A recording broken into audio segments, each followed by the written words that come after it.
you know, the big riddle here is that our attraction and our appeal comes from our demeanor and how what kind of energy is coming through us, what even we're thinking on our minds, how do we feel? All that's coming into the field of communication with those who you're connecting with.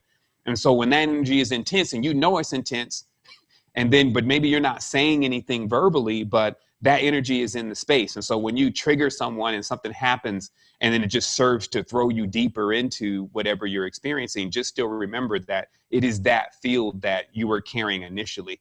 Because, you know, we often blame what we have going on personally on others. And we talked about this before. This is the basics. If you're waiting on someone else to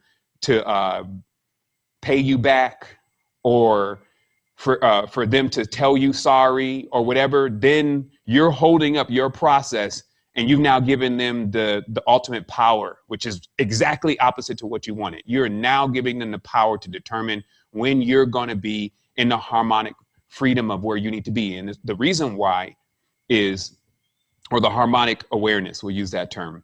The reason why is because you can never reach these higher states of consciousness, balanced states of consciousness beyond where you're at in fear or angry. You cannot tap into these frequencies. Anybody that's telling you they can, they're lying. And the truth is not in them.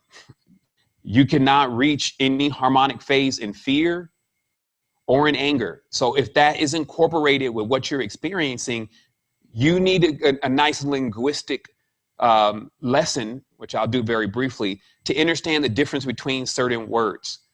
Here's an example. Right now, the state of the master, if you may, the one who's prepared for all of this that's happening, is relaxed and alert. No matter where you go, you can go hike 10,000 miles into the sky, into the Himalayas or wherever.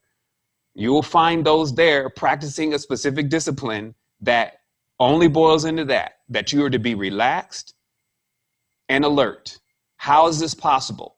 It's because relaxed is not lazy, right? Like, if you ever tried to do something and just been in this, like, just sleep, it's like you can't do it. It's like the meditation after, 10, 15 minutes, now you just start dozing off, right? That's lazy. But relaxed is not in a frenzy, not riddled with anxiety.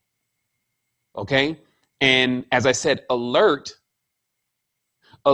means that you're sharp, you're on point, you're not sluggish, you're not slow, where we got to keep teaching the same lessons over and over and over again. You just keep doing the same thing over and over. Here we go again, same lesson over and over again. That's not being alert.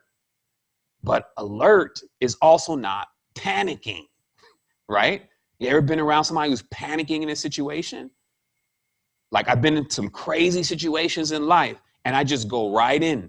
I had this thing where I know even if it's about to be a car crash, everyone's panicking. I've seen people literally close their eyes during a car crash, and I'm in the car, and had to literally grab the wheel to avoid the car crash because I'm like, no, there's still some moments here.